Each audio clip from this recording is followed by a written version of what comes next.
What injuries do you have? Look at my face and the duct tape. For the what? And the duct tape, my face. When did he duct tape you?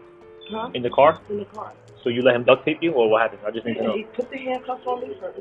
He choked me out, and after he choked me on him. August 31st, 2016. Orange, New Jersey. A 20-year-old security guard with a good family and law enforcement relatives begins a 3-month killing spree that will claim 4 lives, 3 confirmed murders, and 1 he was later charged with. His weapon? A social networking app called Tagged. His targets? Women he thought no one would miss. You're not a serial killer, right? That's what 20-year-old Sarah Butler joked to Khalil Wheeler-Weaver before agreeing to meet him for $500. He was. And 8 days later, her body was found strangled in Eagle Rock Reservation. But Sarah's family refused to let her killer walk free. Her sister logged into Sarah's tagged account, created a fake profile, and lured Khalil the same way he'd lured his victims. When he showed up to the date, undercover police were waiting. This is the story of the tagged killer, a man who thought he could murder vulnerable women without anyone caring, and the victim's family who proved him catastrophically wrong. Asterisk, asterisk, disclaimer, asterisk, asterisk. This story contains descriptions of sexual assault, strangulation, and murder. We tell these women's stories to honor their memories and show how one family's determination brought a serial killer to justice. Most people didn't perceive Khalil Wheeler-Weaver as a cold-blooded killer. Born on April 20th, 1996, Khalil grew up in the well-to-do neighborhood of Seven Oaks in Orange, New Jersey. He came from what appeared to be a good home, an upper-middle-class family with deep connections to law enforcement. His stepfather was a detective in East Orange. His uncle was retired from the Newark Police Department. Law and order ran in the family. Khalil himself graduated from Orange High School in 2014. Classmates described him as nerdy tucked-in shirts, khaki pants, plain white shoes. He had few friends. He didn't participate in extracurriculars. He didn't date. He came from a good home, a good family, one high school classmate later said, trying to reconcile the person they remembered with the monster he'd become. By late 2016, at just 20 years old, Khalil was working as a security guard with Sterling Securities, specifically at a hotel and a ShopRite grocery store. His phone's search history revealed he had aspirations of becoming a police officer, following in his family's footsteps. Detectives who later interrogated him described Khalil as calm and helpful, neat, well-groomed, the kind of young man who didn't raise red flags. But beneath that clean-cut exterior, Khalil Wheeler-Weaver harbored a dark obsession. His phone's search history, later examined by police, revealed disturbing queries. How to make homemade poisons to kill humans. What chemical could you put on a rag and hold to someone's face to make them fall asleep immediately? Khalil Wheeler-Weaver wasn't just curious about violence. He was planning it, researching it, preparing for a killing spree that would terrorize New Jersey for 3 months in late 2016. And he had a hunting ground, the social networking app, Tagged. Using usernames like Lil Yacht Rock and Pimp Killer Ghost, Khalil created profiles designed to lure women. He specifically targeted sex workers, women experiencing homelessness, women struggling with mental health issues, women he believed society wouldn't miss. As prosecutor Adam Wells would later argue in court, this defendant somehow thought that he could kill these women without anyone caring, and he targeted women he deemed somehow less than human, less valuable, and thought maybe they wouldn't be missed. Khalil Wheeler-Weaver made a calculated wager that vulnerable women could be murdered without consequence. He was wrong. August 31st, 2016. Khalil Wheeler-Weaver's first confirmed victim was Robin Daphne Michelle West, a 19-year-old originally from Philadelphia who was living in Union Township, New Jersey. According to her mother, Robin struggled with mental health issues. At the time of her disappearance, she was getting most of her income from sex work, a reality for many young women, facing economic hardship and mental health challenges without adequate support systems. Robin met Khalil through Tagged. He offered her money for sex. She agreed. They arranged to meet. What happened next? We can only piece together from Khalil's later confession, which was inconsistent and self-serving, but contained elements corroborated by evidence. Khalil later told detectives that he had gone out to eat with Robin, then dropped her off at an abandoned house. That part was a lie designed to distance himself from the murder. What actually happened? Khalil strangled Robin West on or around August 31st, 2016. Then he took her body to a vacant house on Lakeside Avenue in Orange, New Jersey, and he set her on fire. September 1st, 2016, the day after Robin vanished, local police responded to calls about a fire in an abandoned property. When firefighters extinguished the blaze and police entered the home, they discovered charred human remains. The body was so extensively burned that it couldn't be identified for 2 weeks. Only through dental records were investigators able to confirm the victim was Robin West. Due to the state of her remains, severely burned, degraded by fire, medical examiners couldn't determine an exact cause of death. Was she strangled first, then burned? Or was she still alive when Khalil set the fire? We'll never know for certain. What we do know, Khalil Wheeler-Weaver murdered Robin West, placed her body in an abandoned house, and torched the building to destroy evidence. It was his first kill, and he got away with it. For a while, just 6 weeks after murdering Robin West, Khalil struck again. October 22nd, 2016. His second victim was Joanne Brown, a 33-year-old woman from Newark. Like Robin, Joanne was experiencing homelessness and struggling with mental health issues at the time she encountered Khalil. Joanne met Khalil through Tagged. He arranged a meeting, likely offering money for sex as he had with Robin. Witnesses later reported seeing Joanne getting into Khalil's car on October 22nd. She was never seen alive again. Joanne's family reported her missing later that month. Police began investigating, but with no body and limited evidence, the case went cold. Then, on December 5th, 2016, more than 6 weeks after Joanne vanished, her remains were discovered in another abandoned house, this one on Highland Avenue in Orange. The scene was horrifying. Joanne's nose and mouth were taped shut. A jacket was tied tightly around her neck. The medical examiner determined the cause of death: asphyxiation and strangulation. Khalil had killed Joanne Brown by cutting off her air supply in multiple ways, taping her airways shut, strangling her with a jacket around her neck, and then left her body in a vacant house to decompose. This murder revealed Khalil's pattern. 1. Lure vulnerable women through Tagged. 2. Arrange meetings under the guise of sex work. 3. Strangle them. 4. Dump their bodies in abandoned houses in Orange, NJ. He was meticulous. He wore gloves during the assaults to avoid leaving fingerprints. He wore Times condoms during sexual assaults to avoid leaving DNA.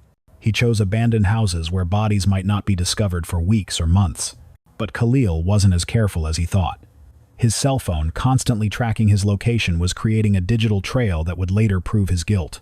At the time, though, police hadn't connected Robin West's death to Joanne Brown's disappearance. They had no suspect, no leads, and Khalil Wheeler-Weaver was preparing to kill again. November 15th, 2016. Before Khalil murdered his third victim, something happened that should have stopped him. A woman survived his attack and reported it to police. Her name was Tiffany Taylor. She was 34 years old, several months pregnant, and recently homeless. Like Robin and Joanne, Tiffany relied on sex work to survive. Tiffany connected with Khalil through Tagged. He offered to pay her for sex. They agreed to meet at a motel in Elizabeth, New Jersey. But once Tiffany got into Khalil's car, the situation turned nightmarish. According to Tiffany's later testimony, Khalil suddenly put on a ski mask. Before she could react, he handcuffed her and duct-taped her mouth shut. Then he sexually assaulted her in the back seat of the car. After the assault, Khalil strangled Tiffany until she passed out. She later told police she thought she was going to die, that this was it, that she'd never see her unborn child. But somehow, when Tiffany regained consciousness, she managed to do something that saved her life. She talked her way out. We don't know exactly what Tiffany said. Maybe she convinced Khalil she wouldn't report him. Maybe she begged for her life in a way that made him hesitate. Maybe he simply wasn't done refining his method and decided to let her go. Whatever the reason, Khalil drove Tiffany back to the motel. The moment the car stopped, she ran into a motel room and locked the door behind her. And she called 911. Audio of actual 911 call and police interaction with Tiffany. Operator, what injuries do you have? Tiffany, look at my face. Officer, when did he duct tape you? Tiffany, in the car.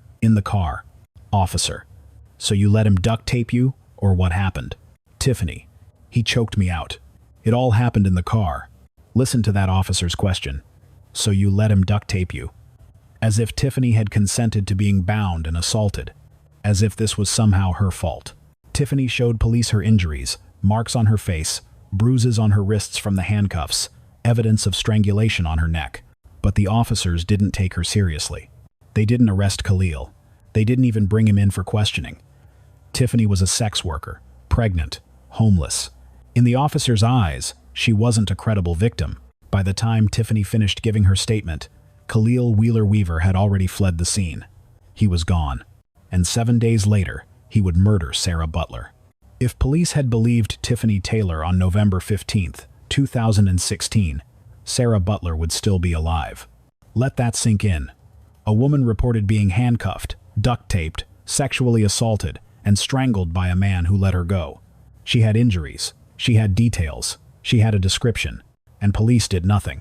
November 22, 2016, Thanksgiving week. Khalil Wheeler-Weaver's third and final confirmed victim was different from his first two. She wasn't a sex worker. She wasn't experiencing homelessness. She wasn't struggling with mental health issues in the same way Robin and Joanne had been. Sarah Butler was a 20-year-old sophomore at New Jersey City University. She was close to her family. She was pursuing a degree. She was a member of a dance group that traveled around the country performing. Friends described her as lovely, sweet, full of life. Sarah was home in Montclair, New Jersey for Thanksgiving break when she met Khalil through Tagged. Initially, Sarah wasn't interested.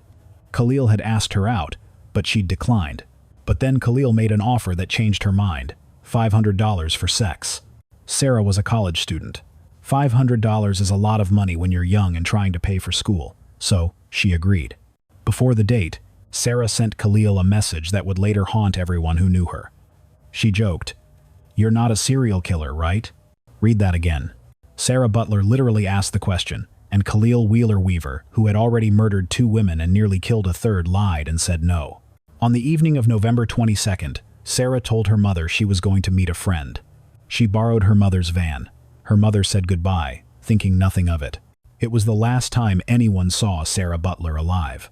After picking up Khalil, Sarah drove to a 7-Eleven convenience store. Security cameras captured Khalil entering the store. And here's a detail that shows his premeditation.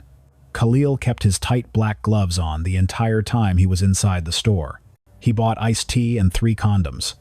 Then he and Sarah drove away. Khalil's cell phone tracked their movements to Eagle Rock Reservation, a 400-acre wooded park in West Orange, a secluded location perfect for what Khalil had planned. What happened at Eagle Rock Reservation, we can only infer from the evidence.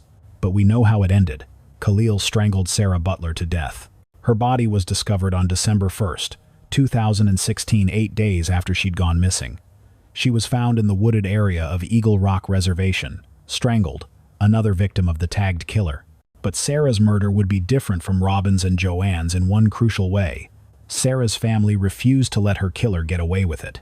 When Sarah Butler went missing on November 22nd, her family immediately knew something was wrong. Sarah was responsible, close with her family, always communicated where she was. For her to vanish without a word wasn't like her. Sarah's sister had access to all of Sarah's social media accounts, including her tagged profile. And when she logged in to search for clues, she went through Sarah's messages from the time she disappeared. That's when she found Khalil Wheeler-Weaver's profile.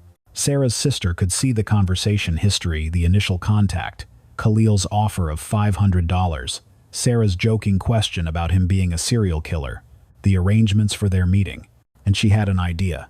Sarah's sister created a fake tagged profile. She used it to contact Khalil, posing as a potential victim, someone interested in meeting up with him. Then she called the Montclair Police Department and told them what she'd found and what she wanted to do. Set a trap for her sister's suspected killer. Police agreed to cooperate. Together, Sarah's sister and law enforcement planned a sting operation. Using the fake profile, Sarah's sister arranged a date with Khalil. They set a time and location. December 6th, 2016, at a restaurant in Glen Ridge, New Jersey. Khalil had no idea he was being set up. He thought he'd found another victim, another vulnerable woman he could lure, assault, and kill. On December 6th, Khalil Wheeler-Weaver arrived at the designated location, ready for his date. Instead, he was met by undercover police officers. But here's where the story takes a frustrating turn. Police let him go. They questioned him at the scene. Khalil denied everything, denied knowing Sarah Butler, denied meeting her, denied being on tagged under those usernames, and without enough evidence to arrest him on the spot, police had to release him. Sarah's family was devastated. They'd handed police their suspect on a silver platter, and he was walking free. But not for long. 5 days after police questioned Khalil at the failed sting operation, on December 1st, 2016, hikers at Eagle Rock Reservation made a grim discovery. Sarah Butler's body was found in the wooded area, partially hidden, decomposing after 8 days in the elements. Cause of death: strangulation. The medical examiner collected evidence from Sarah's body, including DNA from under her fingernails. Sarah had fought back. She'd scratched her attacker, and that DNA would later prove crucial. With Sarah's body now recovered and a suspect already identified, police moved quickly. On December 6th, 2016, the same day, Khalil showed up to the sting operation. Police obtained a warrant to search his home. What they found was damning. 3 cell phones in Khalil's bedroom, containing messages to Robin West, Joanne Brown, Sarah Butler, and Tiffany Taylor. His tagged profiles under multiple usernames. Search history revealing queries about homemade poisons and chemicals to incapacitate victims. Geolocation data placing Khalil at the abandoned house where Robin West's body was burned. Geolocation data placing him at Eagle Rock Reservation at the time Sarah Butler was killed. Evidence he'd lied to detectives about his whereabouts. Khalil's phone records showed that after setting fire to the house containing Robin West's body in September, he'd driven away, then returned to watch the building burn. The digital evidence was overwhelming. Khalil Wheeler-Weaver had left a trail of breadcrumbs that led directly to him. On December 6, 2016, Khalil Wheeler-Weaver was officially arrested and charged with 3 counts of murder, attempted murder, aggravated sexual assault, kidnapping, aggravated arson, and desecration of human remains. Khalil Wheeler-Weaver's trial began in October 2019, nearly 3 years after his arrest. The trial lasted approximately 8 weeks and involved over 40 witnesses. He faced 11 criminal counts total: 3 counts of first-degree murder, 1 count of attempted murder, 2 counts of kidnapping, 2 counts of aggravated sexual assault, 1 count of aggravated arson, 3 counts of desecration of human remains.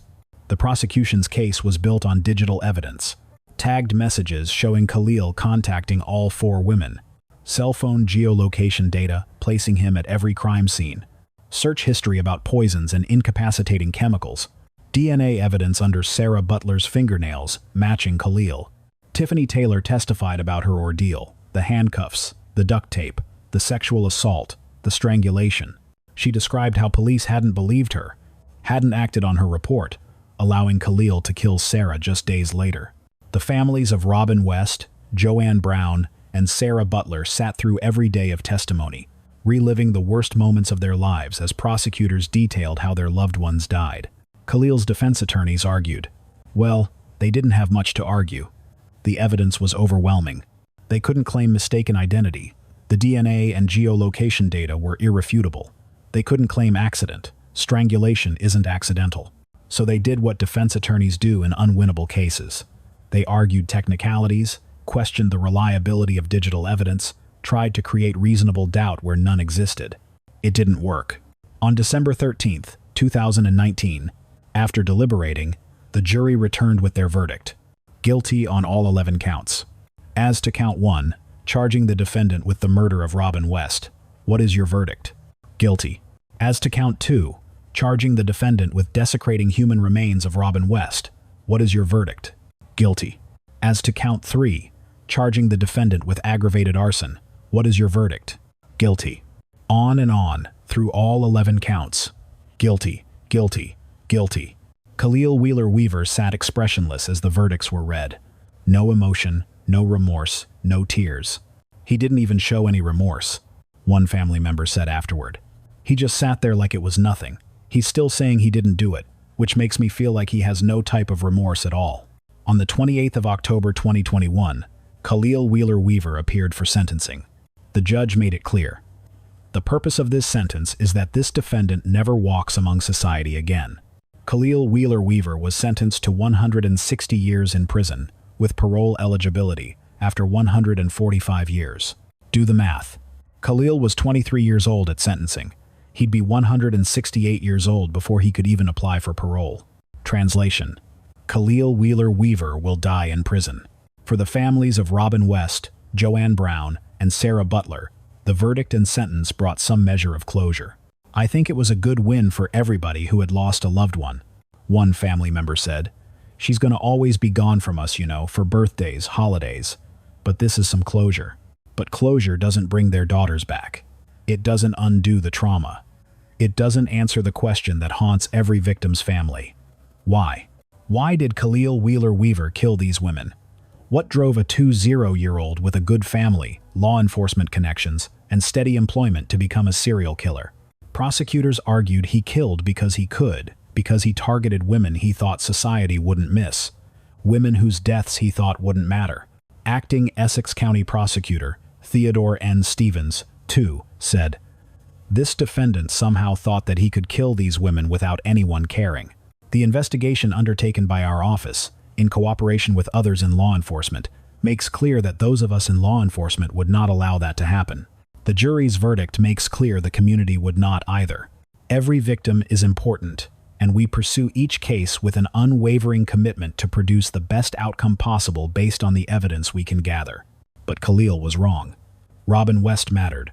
Joanne Brown mattered. Sarah Butler mattered. Tiffany Taylor mattered. And when Sarah Butler's family refused to let her death go unsolved, they proved that every victim, no matter their circumstances, deserves justice. In March 2022, while Khalil Wheeler-Weaver sat in prison serving his 160-year sentence, he was charged with yet another murder. Mawa Doumbia, a 15-year-old girl from Newark, had disappeared on October 7, 2016, right in the middle of Khalil's killing spree. Her decomposed remains were found in a vacant carriage house in Orange in 2019 and identified in late 2021. Essex County prosecutors alleged Wheeler-Weaver solicited the girl online for sex, then killed her. A 15-year-old child, Khalil Wheeler-Weaver is now suspected of murdering 4 people, not 3. And Mawa's case shows just how many victims there might have been if Sarah Butler's family hadn't stopped him when they did. Khalil Wheeler-Weaver thought he could murder vulnerable women without consequence. He thought no one would care about sex workers, homeless women, women struggling with mental illness. He was catastrophically wrong. Robin West was 19 years old. She had mental health struggles and did sex work to survive. She mattered. Joanne Brown was 33 years old. She was experiencing homelessness. She mattered. Sarah Butler was 20 years old, a college student with dreams of a future. She mattered. Tiffany Taylor survived. She reported her assault. Police didn't believe her, but she mattered too. Mawa Doumbia was just 15 years old. She mattered. And because Sarah Butler's family refused to let her death go unsolved, because they used Khalil's own methods against him, because they created a fake profile and lured him into a trap, justice was served, If you're using dating apps, meet in public places, tell friends where you're going, share location with trusted contacts. Trust your instincts. If something feels wrong, leave. If you're a sex worker, you matter. Your safety matters. Screen clients. Work with friends when possible. Report assaults. You deserve justice. Khalil Wheeler-Weaver will die in prison. The women he killed will never be forgotten. Rest in power, Robin, Joanne, Sarah, and Mawa.